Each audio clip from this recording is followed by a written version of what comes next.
जय माता दी। माँ महागौरी आप सभी की मनोकामनाएं पूर्ण करें, अपना आशीर्वाद आप सभी पर बनाए रखें। आज महाअष्टमी के दिन सुनिए माँ महागौरी की संपूर्ण कथा, आरती और क्षमा याचना। आज कथा से पहले हम सभी माँ अन्नपूर्णा की कथा सुनेंगे। माँ महागौरी की पूजा के साथ साथ आज माँ अन्नपूर्णा की भी पूजा करनी चाहिए और कथा का श्रवण करना चाहिए। माँ अन्नपूर्णा आप सभी के घर में अन्न और धन के भंडार भरे, इसी कामना के साथ आइए शुरू करते हैं आज की कथाएं। प्राचीन कथा के अनुसार काशी निवासी धनंजय की पत्नी का नाम सुलक्षणा था। वैसे तो उन्हें सारे सुख प्राप्त थे, केवल गरीबी ही उनके दुख का कारण थी और ये दुख उन्हें हर समय सताता रहता था। एक दिन सुलक्षणा ने अपने पति से कहा, स्वामी आप कुछ उद्यम करो तो काम चले, इस प्रकार बैठे बैठे कैसे काम चलेगा। सुलक्षणा की बात धनंजय के मन में बैठ गई और उसी दिन वह भगवान शंकर जी को प्रसन्न करने के लिए बैठ गया और कहने लगा, हे देवाधिदेव विश्वेश्वर, मुझे पूजा पाठ कुछ भी नहीं आता है, मैं तो केवल आपके भरोसे बैठा हूँ। ऐसा कहकर विनती करते हुए वह 2 दिन तक भूखा प्यासा बैठा रहा। ये देखकर भगवान शंकर जी ने उसके कान में अन्नपूर्णा अन्नपूर्णा अन्नपूर्णा इस प्रकार 3 बार कहा। ये कौन क्या कह के चला गया। अब धनंजय इसी सोच में पड़ गया। फिर वह मंदिर में जितने भी ब्राह्मण लोग आया करते, भक्तजन आया करते, उन सभी से पूछने लगा कि पंडित जी ये अन्नपूर्णा कौन है। ब्राह्मणों ने कहा कि तू अन्न छोड़कर बैठा है तो इसलिए तुझे हर समय केवल अन्न की बात ही सूझती है, जा घर जाकर भोजन ग्रहण कर। अब धनंजय घर गया, अपनी पत्नी से सारी बात उसने बताई तो पत्नी कहने लगी, स्वामी आप चिंता मत कीजिए, स्वयं शंकर जी ने ही ये मंत्र आपको दिया है और वे स्वयं ही इस बात को प्रकट करेंगे। आप फिर से जाकर उनकी आराधना कीजिए। धनंजय फिर से जैसे का तैसा, यानी कि बिना खाए पिए भगवान की पूजा में और ध्यान में बैठ गया। अब रात में शंकर जी ने फिर से उसके कान में आज्ञा दी, जा तू पूर्व दिशा में जा और रास्ते भर अन्नपूर्णा का नाम जपते रहना। इस प्रकार धनंजय अन्नपूर्णा माँ का नाम जपता जाता, रास्ते में फल खाता, झरनों का मीठा पानी पीता। इस प्रकार जाने कितने ही दिनों तक वह लगातार चलता गया। कई दिनों तक लगातार चलने के बाद उसे एक बहुत सुंदर वन मिला जो चांदी की तरह उजला था। इस प्रकार उसी वन में एक सरोवर भी था जिसके किनारे जाने कितनी ही सुंदर अप्सराएं झुंड बनाए हुए बैठी थी। उनमें से एक कथा कहती थी और सब माँ अन्नपूर्णा माँ अन्नपूर्णा माँ अन्नपूर्णा इस प्रकार बार बार कहा करती। वह अगहन महीने की उजियारी रात थी और उसी दिन से ही व्रत का प्रारंभ था। जिस शब्द की खोज करने वह निकला था, धनंजय को उसे वही शब्द वहां भी सुनने को मिला। अब धनंजय ने हिम्मत जुटाकर उन सभी देवियों के पास जाकर पूछा कि हे देवियों, ये आप क्या कर रही हैं। तब उन सब ने कहा, हम माँ अन्नपूर्णा का व्रत करती हैं। तब धनंजय ने पूछा कि इस व्रत को करने से क्या मिलता है, इस पूजा का विधान क्या है, क्या किसी और ने भी इस व्रत को किया है, इस व्रत को कब किया जाता है, कैसे किया जाता है, इसकी विधि क्या है, कृपया आप सभी मुझसे भी बताइए। तब वे कहने लगी कि इस व्रत को सब कोई कर सकता है। 21 दिन तक के लिए 21 गांठ का सूत लेना चाहिए। अगर 21 दिन व्रत ना कर पाए तो केवल 1 दिन भी उपवास कर सकते हैं। अगर 1 दिन का उपवास करना भी संभव ना हो तो पूर्णिमा के दिन केवल कथा सुनकर प्रसाद ही ग्रहण कर लेना चाहिए। कथा सुनने से पहले कुछ भी ग्रहण ना करें, निराहार रहकर कथा कहें। कथा सुनने वाला अगर कोई भी ना मिले, अपने सामने पीपल के पत्तों को रखकर या सुपारी या फिर ग्वार पाठे के वृक्ष के सामने बैठकर या दीपक जलाकर या फिर सूर्य, गाय या तुलसी जी या महादेव जी को बिना कथाएं सुनाए मुख में दाना ना डाले। अगर भूल से कुछ मुंह में चला भी जाए तो फिर 1 दिन का उपवास फिर से करें। व्रत के दिन क्रोध ना करें, झूठ ना बोले। धनंजय बोला, इस व्रत को करने से मुझे क्या मिलेगा। तब वे देवियां कहने लगी कि इसको करने से अंधों को आंखें मिल जाती हैं, लूलों को हाथ मिल जाते हैं, निर्धन के घर धन के भंडार भर जाते हैं, बांझन को संतान मिल जाती है, मूर्ख को विद्या मिल जाती है, और जो भी जिस भी कामना से इस व्रत को करता है, माँ अन्नपूर्णा उसकी सब इच्छाएं पूर्ण करती हैं। तब धनंजय कहने लगा कि बहनों, मेरे पास भी धन नहीं है, विद्या नहीं है, कुछ भी तो नहीं है। मैं तो दुखिया ब्राह्मण हूँ, क्या मुझे इस व्रत का डोरा दोगी? तो देवियाँ कहने लगी, हाँ भाई, तेरा कल्याण हो, हम तुझे डोरा देंगे। ले इस व्रत का डोरा ले। फिर धनंजय ने वह डोरा लेकर व्रत पूर्ण किया।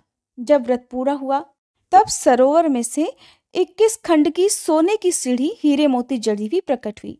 धनंजय जय अन्नपूर्णा कहता हुआ जाता था। इस प्रकार जाने कितनी ही सीढ़ियां वह नीचे उतर गया।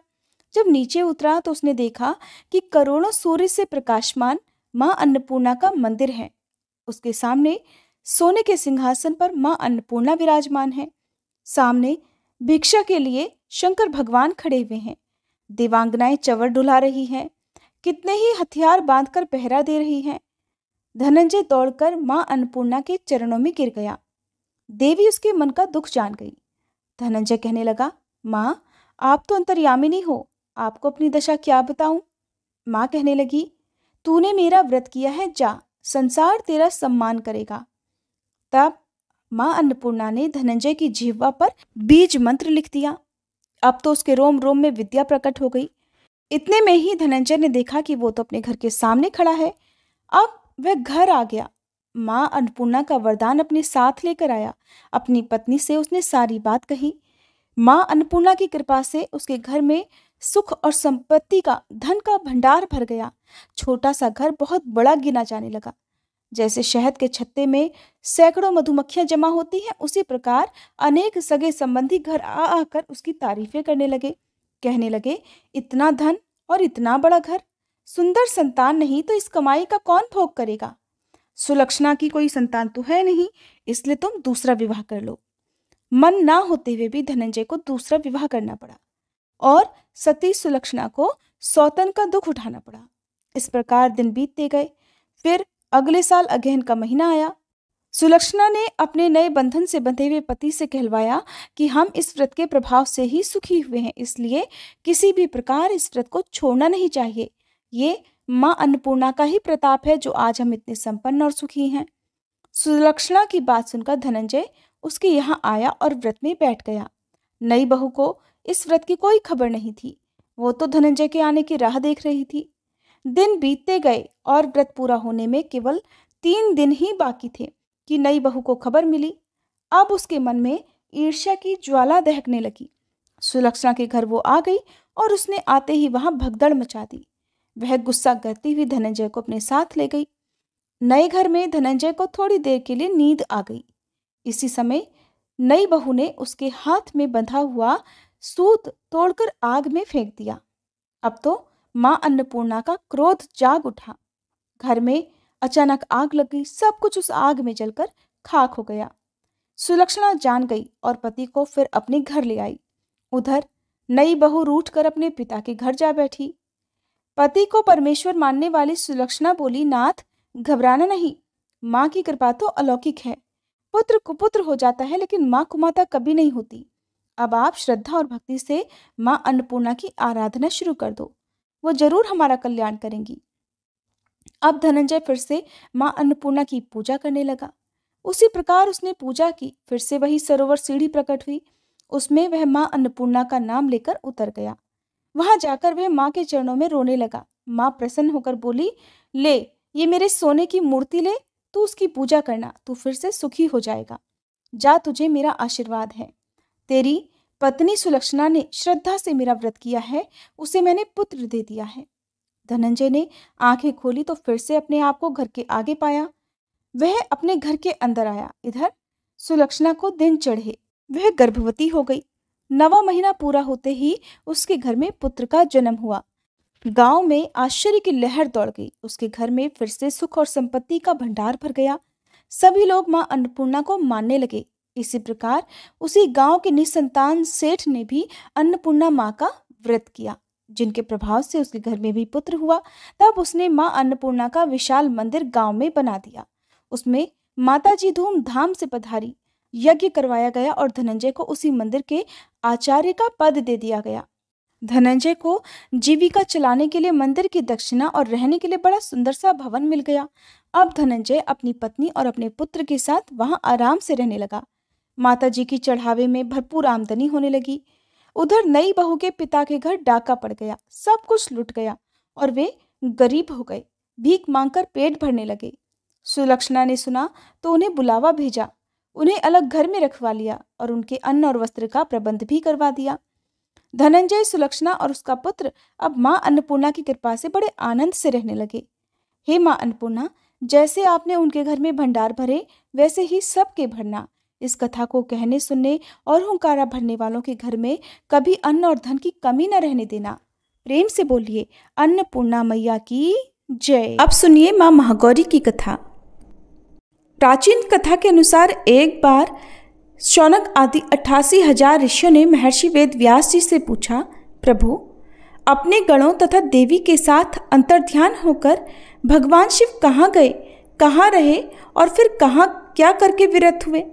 तब व्यास जी ने कहा, महर्षियों, पर्वतों में श्रेष्ठ और विचित्र कंदराओं से सुशोभित जो परम सुंदर मंदराचल है, वही अपनी तपस्या के प्रभाव से देवाधिदेव महादेव जी का प्रिय निवास स्थान हुआ। उसने देवी पार्वती और शिव जी को अपने सिर पर ढोने के लिए बड़ा भारी तप किया था और दीर्घ काल के बाद उसे उनके चरणार विंदों के स्पर्श का सुख प्राप्त हुआ। उस पर्वत के सौंदर्य का विस्तार पूर्वक वर्णन सहस्त्रों मुखों द्वारा 100 करोड़ वर्षों में भी नहीं किया जा सकता। उसके सामने समस्त पर्वतों का सौंदर्य तुच्छ हो जाता है। इसलिए महादेव जी ने देवी का प्रिय करने की इच्छा से उस अत्यंत रमणीय पर्वत को अपना अंतःपुर बना लिया। इस सर्वश्रेष्ठ पर्वत का स्मरण करके रैभ्य आश्रम के समीप स्थित हुए अंबिका सहित भगवान त्रिलोचन वहां से अंतर्ध्यान होकर चले गए। मंदराचल के उद्यान में पहुंचकर देवी सहित महेश्वर वहां की रमणीय तथा दिव्य अंतःपुर की भूमियों में रमण करने लगे। जब इस प्रकार कुछ समय बीत गया और ब्रह्मा जी की मैथुनी सृष्टि के द्वारा जब प्रजाएं बढ़ गईं, तब शुंभ और निशुंभ नामक 2 दैत्य उत्पन्न हुए। वे परस्पर भाई थे। उनके तपोबल से प्रभावित होकर परमेष्ठी ब्रह्मा जी ने उन दोनों भाइयों को यह वर दिया था कि इस जगत के किसी भी पुरुष से तुम मारे नहीं जा सकोगे।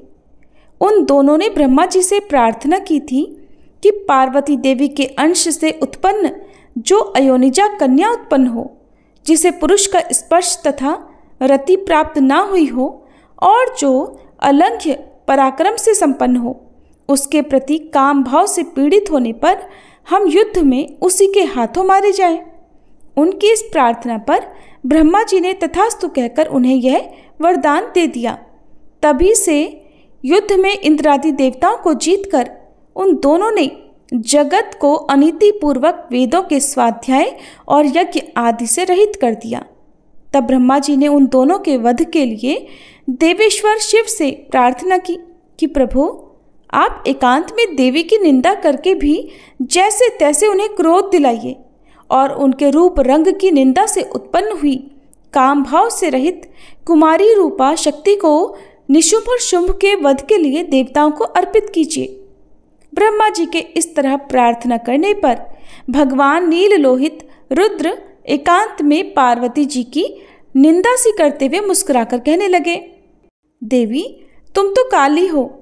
तब सुंदर वर्ण वाली देवी पार्वती अपने श्याम वर्ण के कारण आक्षेप सुनकर कुपित हो उठी और पतिदेव से मुस्कुराकर समाधान रहित वाणी द्वारा बोली। देवी ने कहा, प्रभु, यदि मेरे इस काले रंग पर आपका प्रेम नहीं है तो फिर इतने लंबे समय से आप अपनी शिक्षा का दमन क्यों करते रहे? कोई स्त्री कितनी ही सर्वांग सुंदरी क्यों ना हो, यदि पति का उस पर अनुराग नहीं हुआ तो अन्य समस्त गुणों के साथ ही उसका तो जन्म लेना ही व्यर्थ हो जाता है। स्त्रियों की यह सृष्टि ही पति के भोग का प्रधान अंग है और यदि वह उससे ही वंचित हो गई तो फिर इसका और कहाँ उपयोग हो सकता है। इसलिए आपने एकांत में जिसकी निंदा की है, अब मैं उसी वर्ण को त्याग कर दूसरा वर्ण ग्रहण करूंगी या फिर स्वयं ही मिट जाऊंगी। ऐसा कहकर देवी तुरंत शैया से उठकर खड़ी हो गई और तपस्या के लिए दृढ़ निश्चय करके गदगद कंठ से जाने की आज्ञा मांगने लगी। इस प्रकार प्रेम भंग होने से भयभीत होकर भूतनाथ भगवान शिव स्वयं भवानी को प्रणाम करते हुए बोले। भगवान ने कहा, प्रिय, मैंने क्रीड़ा या मनोविनोद के लिए बात कही है। मेरे इस अभिप्राय को ना जानकर तुम कुपित क्यों हो गई? और यदि तुम पर मेरा प्रेम नहीं होगा तो फिर भला और किस पर हो सकता है? तुम इस जगत की माता हो और मैं पिता तथा अधिपति हूँ। फिर तुम पर मेरा प्रेम ना होना कैसे संभव हो सकता है? हम दोनों का ये प्रेम भी क्या कामदेव की प्रेरणा से हुआ है? कदापि नहीं, क्योंकि कामदेव की उत्पत्ति से पहले ही तो जगत की उत्पत्ति हुई है। कामदेव की सृष्टि तो मैंने साधारण लोगों की रति के लिए की है। कामदेव मुझे साधारण देवता के समान मानकर मेरा कुछ तिरस्कार करने लगा था, इसीलिए मैंने उसे भस्म कर दिया। और हम दोनों का ये लीला विहार भी तो जगत की रक्षा के लिए ही है, और उसी के लिए आज मैंने तुम्हारे प्रति ये परिहासयुक्त बात कह दी थी। मेरे इस कथन की सत्यता तुम पर शीघ्र ही प्रकट हो जाएगी देवी। तब देवी पार्वती जी ने कहा, भगवान, पति के प्यार से वंचित होने पर जो नारी अपने प्राणों का भी परित्याग नहीं कर देती, वह कुलांगना और शुभ लक्षणा होने पर भी सत्पुरुषों द्वारा निंदित ही समझी जाती है। मेरा शरीर गौरवर्ण का नहीं है और इस बात को लेकर आपको बहुत खेद होता है ना? अन्यथा क्रीड़ा या परिहास में भी आपके द्वारा मुझे काली कलूटी कहा जाना कैसे संभव हो सकता था? प्रभु, मेरा कालापन आपको प्रिय नहीं है, अब इसलिए वह सत्पुरुषों द्वारा भी निंदित है, और अब तपस्या द्वारा इसका त्याग किए बिना मैं यहाँ रह ही नहीं सकती। देवी की बात सुनकर भगवान शिव बोले, यदि अपनी श्यामता को लेकर तुम्हें इस प्रकार का संताप हो रहा है तो फिर इसके लिए तुम्हें तपस्या करने की आवश्यकता ही क्या है? तुम मेरी या फिर अपनी इच्छा मात्र से ही दूसरे वर्ण से युक्त हो जाओ। देवी ने कहा, प्रभु, मैं आपसे अपने रंग का परिवर्तन बिल्कुल नहीं चाहती और स्वयं भी इसे बदलने का संकल्प नहीं कर सकती। अब तो तपस्या द्वारा ब्रह्मा जी की आराधना करके ही मैं शीघ्र गौरी हो जाऊंगी। शिव जी बोले, महादेवी, पूर्व काल में मेरी ही कृपा से ब्रह्मा जी को ब्रह्मपद की प्राप्ति हुई थी, इसलिए तपस्या द्वारा तुम उन्हें बुलाकर क्या करोगी? देवी ने कहा, प्रभु, इसमें संदेह नहीं कि ब्रह्मा आदि समस्त देवताओं को आपसे ही उत्तम पदों की प्राप्ति हुई है। फिर भी आपकी आज्ञा पाकर मैं तपस्या द्वारा ब्रह्मा जी की ही आराधना करके अपना अभीष्ट सिद्ध करना चाहती हूँ। पूर्व काल में जब मैं सती के नाम से दक्ष की पुत्री हुई थी, तब तपस्या द्वारा ही मैंने आप जगदीश्वर को पति के रूप में प्राप्त किया था। इसी प्रकार आज भी तपस्या द्वारा ब्राह्मण ब्रह्मा जी को संतुष्ट करके मैं गौरी होना चाहती हूँ। ऐसा करने में यहाँ क्या दोष है, ये बताइए। महादेव जी के ऐसा कहने पर वामदेव मुस्कुराते हुए से चुप रह गए।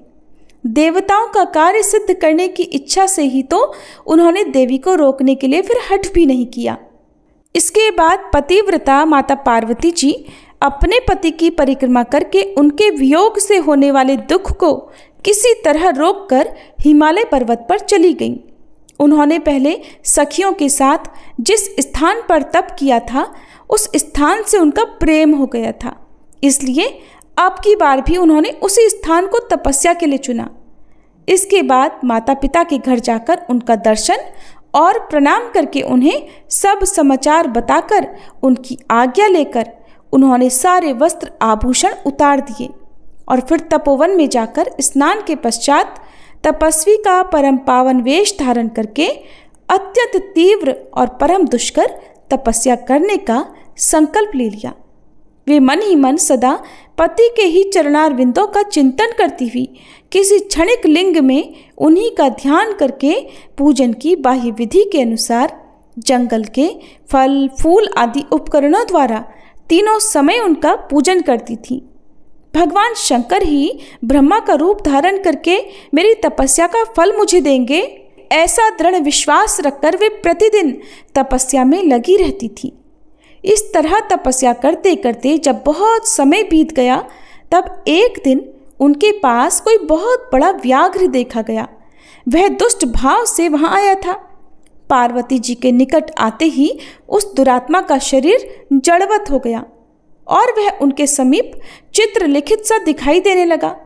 दुष्ट भाव से पास आए हुए उस व्याघ्र को देखकर भी देवी साधारण नारी की भांति स्वभाव से विचलित नहीं हुई। वे बिल्कुल भी भयभीत नहीं हुई और उस व्याघ्र के सारे अंग जकड़ गए। वह भूख से अत्यंत पीड़ित हो रहा था और ये सोचकर कि यही मेरा भोजन है, वह निरंतर टकटकी लगाकर देवी को ही देख रहा था।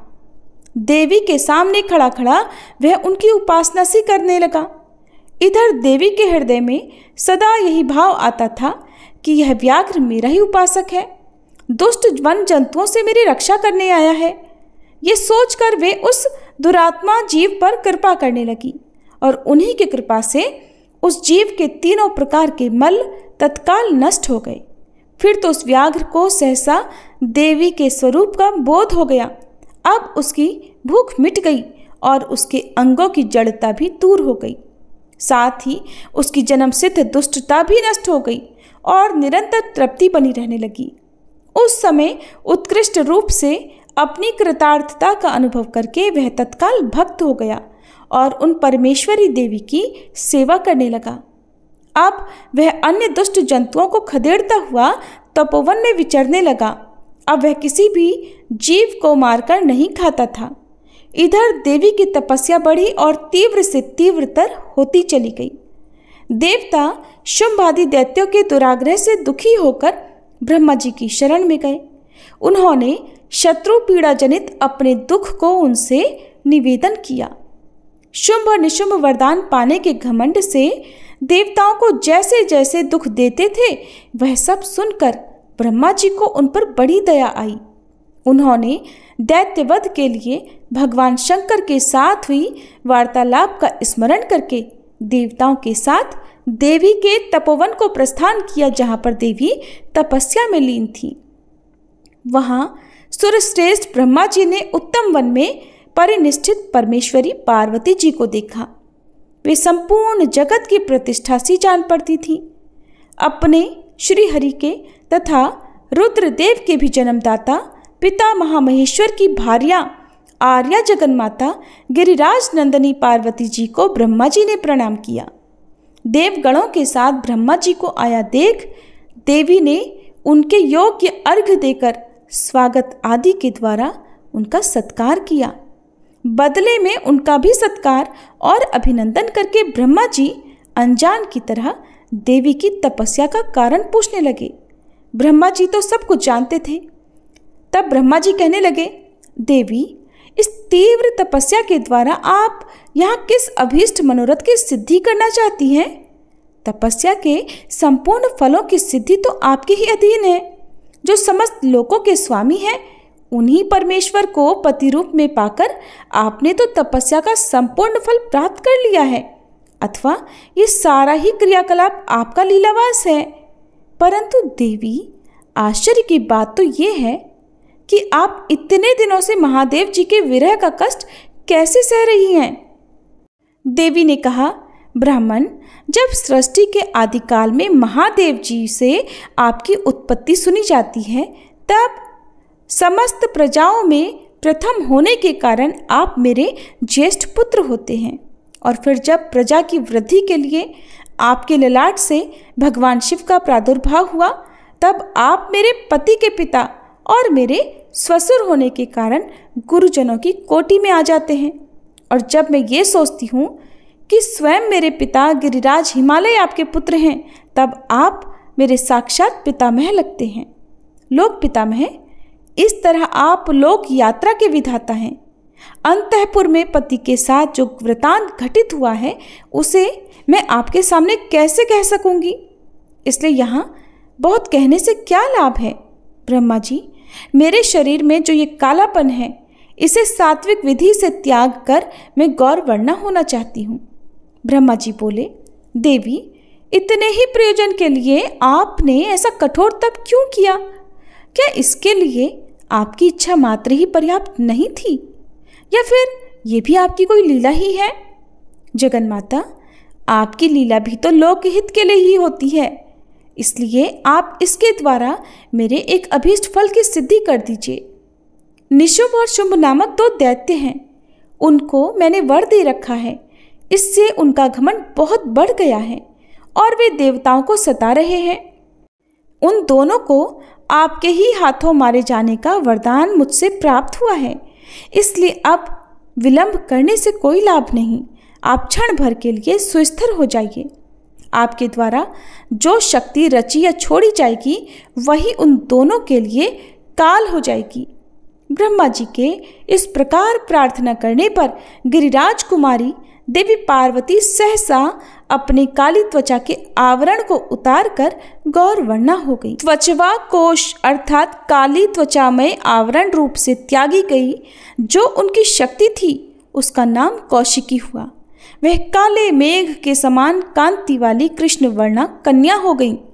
देवी की वह मायामयी शक्ति ही योग निद्रा और वैष्णवी कहलाती है। उसके 8 बड़ी बड़ी भुजाएं थी। उसने उन हाथों में शंख चक्र और त्रिशूल आदि आयुध धारण कर रखे थे। उस देवी के 3 रूप हैं, सौम्य, घोर और मिश्र। वह 3 नेत्रों से युक्त थी।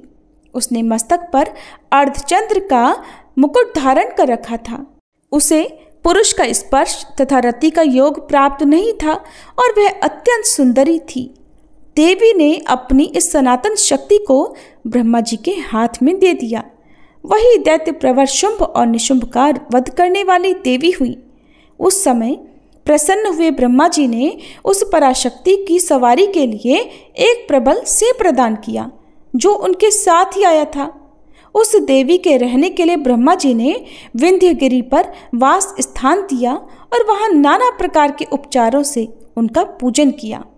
विश्वकर्मा ब्रह्मा जी के द्वारा सम्मानित हुई वह शक्ति अपनी माता गौरी को और ब्रह्मा जी को क्रमशः प्रणाम करके अपने ही अंगों से उत्पन्न और अपने ही समान शक्तिशालिनी बहुसंख्यक शक्तियों को साथ लेकर दैत्यराज शुंभ निशुंभ को मारने के लिए उद्यत होकर विंध्य पर्वत की ओर चली गई। उसने युद्ध के मैदान में उन दोनों दैत्यराजों को मार गिराया। कौशिकी को उत्पन्न करके उसे ब्रह्मा जी के हाथ में देने के पश्चात गौरी देवी ने प्रत्युपकार के लिए पितामह ब्रह्मा जी से कहा, क्या आपने मेरे आश्रम में रहने वाले इस व्याघ्र को देखा है ब्रह्मा जी? इसने दुष्ट जंतुओं से मेरे तपोवन की रक्षा की है। ये मुझ में अपना मन लगाकर अनन्य भाव से मेरा भजन करता रहा है, अतः इसकी रक्षा के सिवा दूसरा कोई मेरा प्रिय कार्य नहीं है। ये मेरे अंतःपुर में विचरने वाला होगा। भगवान शंकर इसे प्रसन्नतापूर्वक गणेश्वर का पद प्रदान करेंगे। मैं इसे आगे करके सखियों के साथ अब यहाँ से जाना चाहती हूँ। इसके लिए आप मुझे आज्ञा दें, क्योंकि आप प्रजापति हैं। देवी के ऐसा कहने पर उन्हें भलीभांति जान हंसते और मुस्कुराते हुए ब्रह्मा जी उस व्याघ्र की पुरानी क्रूरतापूर्ण करतूतें बताते हुए उसकी दुष्टता का वर्णन करने लगे। ब्रह्मा जी ने कहा, देवी, कहाँ तो पशुओं में क्रूर व्याघ्र और कहाँ ये आपकी मंगलमयी कृपा। आप विषधर सर्प के मुख में साक्षात अमृत क्यों सींच रही हैं? ये केवल व्याघ्र के रूप में रहने वाला कोई दुष्ट निशाचर है। इसने तो बहुत सी गौओं और तपस्वी ब्राह्मणों को खा डाला है। ये उन सब को इच्छानुसार ताप देता हुआ मनमाना रूप धारण करके विचरता है, इसलिए इसे अपने पाप कर्म का फल अवश्य भोगना चाहिए। ऐसे दुष्टों पर आपको कृपा करने की क्या आवश्यकता है? इस स्वभाव से ही कलुषित चित्त वाले दुष्ट जीव से देवी को क्या काम है? तब देवी बोली, आपने जो कुछ कहा है वो सब ठीक है।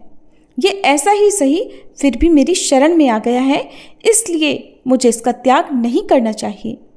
ब्रह्मा जी ने कहा, देवी, इसकी आपके प्रति भक्ति है, इस बात को जाने बिना ही मैंने आपके समक्ष इसके पूर्व चरित्र का वर्णन कर दिया। यदि इसके भीतर भक्ति है तो पहले के पापों से भला इसका क्या बिगड़ने वाला है, क्योंकि आपके भक्त का तो कभी नाश ही नहीं हो सकता। जो आपकी आज्ञा का पालन नहीं करता वह पुण्यकर्मा होकर भी क्या करेगा? देवी, आप ही अजन्मा, बुद्धिमती, पुरातन शक्ति और परमेश्वरी हैं। सबके बंध और मोक्ष की व्यवस्था तो आपके ही अधीन है। आपके सिवा पराशक्ति कौन है? आपके बिना किसको कर्मजनित सिद्धि प्राप्त हो सकती है। अतः ये पापाचारी व्याघ्र भी आज आपकी कृपा से परम सिद्धि प्राप्त करे, इसमें कौन बाधक हो सकता है। इस प्रकार उनके परम तत्व का स्मरण कराकर ब्रह्मा जी ने जब उचित प्रार्थना की, तब गौरी देवी तपस्या से निवृत्त हुई। इसके बाद देवी की आज्ञा लेकर ब्रह्मा जी अंतर्ध्यान हो गए। फिर देवी ने अपने वियोग को न सह सकने वाले माता पिता मैना और हिमवान का दर्शन करके उन्हें प्रणाम किया और उन्हें नाना प्रकार से आश्वासन दिया। इसके बाद देवी ने तपस्या के प्रेमी तपोवन के वृक्षों को देखा।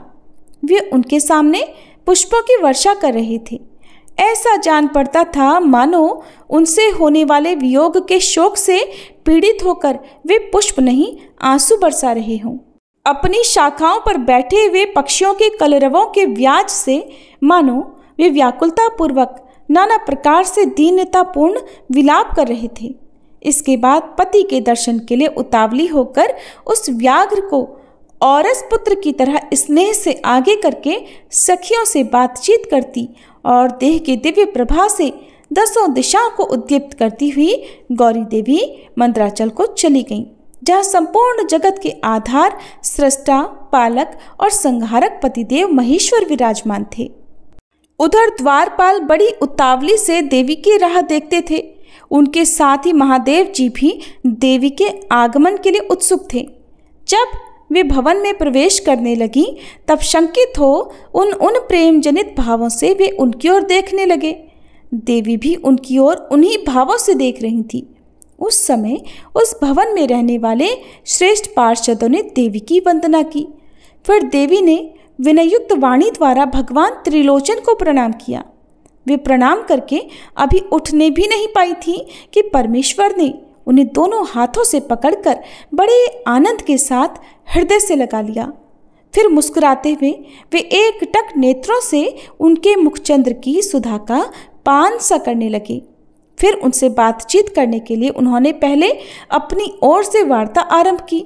देवाधिदेव महादेव जी बोले, सर्वांग सुंदरी प्रिय, क्या तुम्हारी वह मनोदशा दूर हो गई जिसके रहते तुम्हारे क्रोध के कारण मुझे अनुनय विनय तक का भी कोई उपाय नहीं सूझता था? यदि साधारण लोगों की भांति हम दोनों में भी एक दूसरे के अप्रिय का कारण विद्यमान है, तब तो इस चराचर जगत का नाश हुआ ही समझना चाहिए। मैं अग्नि के मस्तक पर स्थित हूँ और तुम सोम के। हम दोनों से ही ये अग्नि सोमात्मक जगत प्रतिष्ठित है। जगत के हित के लिए स्वेच्छा से शरीर धारण करके विचरने वाले हम दोनों के वियोग में ये जगत तो निराधार हो जाएगा। इसमें शस्त्र और युक्ति से निश्चित किया हुआ दूसरा हेतु भी है। ये स्थावर जंगम रूप जगत वाणी और अर्थमय ही है। तुम साक्षात वाणीमय अमृत हो और मैं अर्थमय परम उत्तम अमृत हूँ। ये दोनों अमृत एक दूसरे से विलग कैसे हो सकते हैं? तुम मेरे स्वरूप का बोध कराने वाली विद्या हो और मैं तुम्हारे दिए हुए विश्वासपूर्ण बोध से जानने योग्य परमात्मा हूँ। हम दोनों क्रमशः विद्यात्मा और वैद्यात्मा हैं। फिर हम में वियोग होना कैसे संभव है? मैं अपने प्रयत्न से जगत की सृष्टि और संहार नहीं करता। एकमात्र आज्ञा से ही सबकी सृष्टि और संहार उपलब्ध होते हैं, और जब तक ये आज्ञा मुझे प्राप्त नहीं हो जाती, मेरे लिए सब कुछ असंभव है। और देवी, ये अत्यंत गौरवपूर्ण आज्ञा तुम ही तो हो। ऐश्वर्य का एकमात्र सार आज्ञा है, क्योंकि वही स्वतंत्रता का लक्षण है, और आत्मा से वियुक्त होने पर मेरा ऐश्वर्य भला कैसे होगा? हम लोगों का एक दूसरे से विलग होना असंभव है। देवी, देवताओं के कार्य की सिद्धि के उद्देश्य से ही मैंने उस समय उस दिन लीलापूर्वक व्यंग्य वचन कहा था। और देवी, तुम्हें भी तो सब कुछ पता था, तुम तो अनजान नहीं थी। फिर भला तुम कुपित कैसे हो गई? इसीलिए यही कहना पड़ता है कि तुमने मुझ पर जो क्रोध किया था वह त्रिलोकी की रक्षा के लिए ही था, क्योंकि तुम में ऐसी कोई बात नहीं है जो जगत के प्राणियों का अनर्थ करने वाली हो। इस प्रकार प्रिय वचन बोलने वाले साक्षात परमेश्वर शिव के प्रति श्रृंगार रस के सारभूत भावों की प्राकृतिक जन्मभूमि देवी पार्वती अपने पति की कही हुई यह मनोहर बात सुनकर इसे सत्य जानकर मुस्कुरा कर रह गई। लज्जावश वे कुछ कह ही नहीं सकी। केवल कौशिकी के यश का वर्णन छोड़कर और कुछ भी उन्होंने नहीं कहा। देवी ने कौशिकी के विषय में जो कुछ कहा अब उसका वर्णन करते हैं। देवी बोली, भगवान, मैंने जिस कौशिकी की सृष्टि की है उसे क्या आपने नहीं देखा? वैसी कन्या न तो इस लोक में हुई है और न ही कभी होंगी। ऐसा कहकर देवी ने उसके विंध्य पर्वत पर निवास करने और युद्ध के मैदान में शुंभ और निशुंभ का वध करके उन पर विजय पाने का प्रसंग सुनाकर उसके बल पराक्रम का वर्णन महादेव जी के सम्मुख कहा। इसके साथ ये भी बताया कि वह उपासना करने वाले लोगों को सदा प्रत्यक्ष फल देती हैं तथा निरंतर लोगों की रक्षा करती रहती हैं। प्रभु, इस विषय में ब्रह्मा जी ही आपको आवश्यक बातें बताएंगे। उस समय इस प्रकार बातचीत करती हुई देवी की आज्ञा से ही एक सखी ने उस व्याघ्र को लाकर उनके सामने खड़ा कर दिया। उसे देखकर देवी कहने लगी, देव, ये व्याघ्र मैं आपके लिए भेंट स्वरूप लाई हूँ, आप इसे देखिए। इसके समान मेरा उपासक दूसरा कोई नहीं है। इसने तो दुष्ट जंतुओं के समूह से मेरे तपोवन की रक्षा की थी। ये मेरा अनन्य भक्त है। इसने जिस प्रकार मेरी रक्षा की अब यह मेरा विश्वास पात्र बन गया है। मेरी प्रसन्नता के लिए देखिए प्रभु, ये अपना क्षेत्र छोड़कर यहाँ आ गया है। महेश्वर, यदि मेरे आने से आपको प्रसन्नता हुई है और यदि आप मुझसे अत्यंत प्रेम करते हैं तो मैं चाहती हूँ कि ये नंदी की आज्ञा से मेरे अंतःपुर के द्वार पर अन्य रक्षकों के साथ उन्हीं के चिन्ह धारण करके सदा स्थित रहे।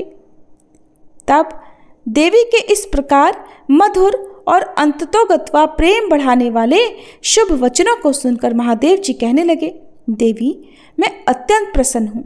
फिर तो वह व्याघ्र उसी क्षण लचकती हुई स्वर्ण जटित बेत की छड़ी, रत्नों से जटित विचित्र कवच, सर्प की सी आकृति वाली छुरी और रक्षकोचित वेश धारण किए गणाध्यक्ष के पद पर प्रतिष्ठित दिखाई दिया। उसने उमा सहित महादेव और नंदी को आनंदित किया था, इसलिए सोम नंदी नाम से विख्यात हुआ। इस प्रकार देवी का प्रिय कार्य करके चंद्रार्थ भूषण महादेव जी ने उन्हें रत्नभूषित दिव्य आभूषणों से भूषित किया। चंद्राभूषण भगवान शिव ने सर्व मनोहारिणी गिरिराज कुमारी गौरी देवी को पलंग पर बिठाकर उस समय सुंदर अलंकारों से स्वयं ही उनका श्रृंगार किया और इस प्रकार देवी महागौरी के नाम से विख्यात हुई। सभी प्रेम से बोलिए, माँ महागौरी की जय। अब सुनिए देवी सूक्तम पाठ का हिंदी अनुवाद। ऋग्वेदोक्त देवी सूक्तम पाठ। देवी भगवती बोली, मैं रुद्र वसु आदित्य और विश्वदेव रूप से सर्वत्र विचरती हूँ। मित्र वरुण इंद्र अग्नि और अश्विनी कुमारों को भी मैंने ही धारण कर रखा है। सोम याग विश्वकर्मा सूर्य और ईश्वर नाम के देव मैंने ही धारण कर रखे हैं, जो देवताओं के उद्देश्य से प्रचुर हवियुक्त तथा सोम याग आदि का अनुष्ठान करते हैं। उन यजमानों का फल मुझ में विद्यमान है। इस ब्रह्मांड की अधिष्ठात्री तथा पार्थिव और अपार्थिव देने वाली मैं ही हूँ। ब्रह्म साक्षात संवित ज्ञान रूपा मैं हूँ। ये ज्ञान ही सब उपासनाओं का मूल है। मैं ही अंत्यज जीवों में प्रविष्ट हूँ। देवता इस प्रकार अनेक भावों से मेरी उपासना करते हैं। जीव जो अन्न आदि खाद्य द्रव्य भक्षण करता है, देखता है, वह प्राण धारण करता है तथा सुनता है, ये सब क्रियाएं मेरे द्वारा ही सिद्ध होती हैं। जो मुझको इस दृष्टि से नहीं देख सकते वे नाश को प्राप्त होते हैं। हे सौम्य, तुमसे जो तत्व कहे हैं उन्हें श्रद्धापूर्वक सुनो। मैं यह उपदेश स्वयं दे रही हूँ। देवता और मनुष्यों द्वारा यही सेवित है।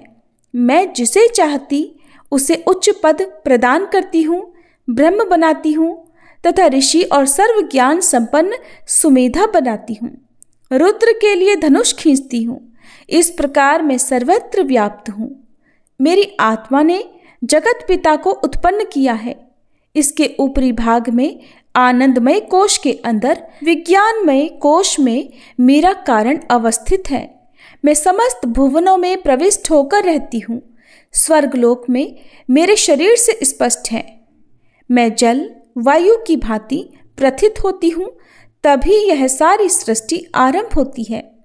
इस स्वर्ग तथा मर्त्य लोक के परे मैं भी वर्तमान हूँ, यही तो मेरी महिमा है। इति ऋग्वेदोक्त देवी सूक्तम पाठ संपूर्णम। आप सुनिए श्री दुर्गा चालीसा पाठ और माँ महागौरी की आरती।